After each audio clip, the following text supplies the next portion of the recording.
Well, good morning. It's the 16th of September 2020, and welcome to another daily devotional. This morning, in my time with the Lord, I was in Psalm chapter 60, and verse 12 is such a good verse because it says this. It says, "With God we shall do valiantly. It is He who will tread down our foes." I love this verse because this verse is calling us to be valiant for God. This verse is calling us to boldness and boldness of faith. And what God is wanting from us is bold faith in these days, to step out valiantly for Him, to step out in faith for Him. See, we haven't been given a spirit of fear, but of power and of love and of a sound mind. Such a key verse for us. But that word fear can also be translated as timidity. We haven't been given a spirit of timidity, but it can also be translated as cowardice. We haven't been given a spirit of cowardice. We aren't those who shrink back. We aren't those who live in fear. We aren't those who hide away whenever things get tough because we haven't been given that spirit. We've been given a spirit of valiance, of boldness. And God is causing us and calling us to do valiantly in these days. In these days, whenever everything else seems uncertain, we do valiantly as we boldly proclaim God's word.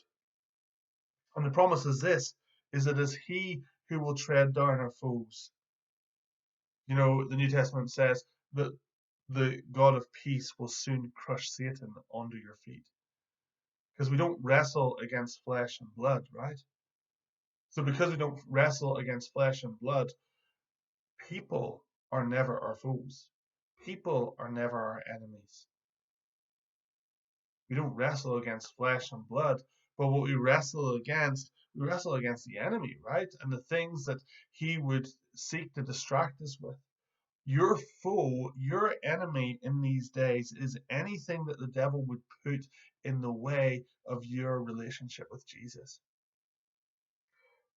Your enemy and your foe that we wrestle against, that the Lord promises that He is going to deal with, that He will tread down, is whatever the devil would cause to distract us, to hinder us, or to prevent us from meeting with Jesus. So your enemy might be guilt, it might be shame, it might be fear. Your enemy might be offense, it might be resentment, it might be despair. Your enemy might be habitual sin. Your enemy might be wrong thinking and false mindsets. Or your enemy might be staying up and watching the TV too much. Or your enemy might be wasting time on social media. You see, whatever it is that prevents us from meeting with the Lord, that's our enemy. And it's never people. It's always what the enemy is doing, what the accuser of the brethren would seek to put in front of our way. And so I want to encourage you today. If you want to see God tread down your enemies in front of you, it's time to be valiant. It's time to be bold. It's time to step out with great faith. Because without faith, it's impossible to please God. Have a blessed day, guys.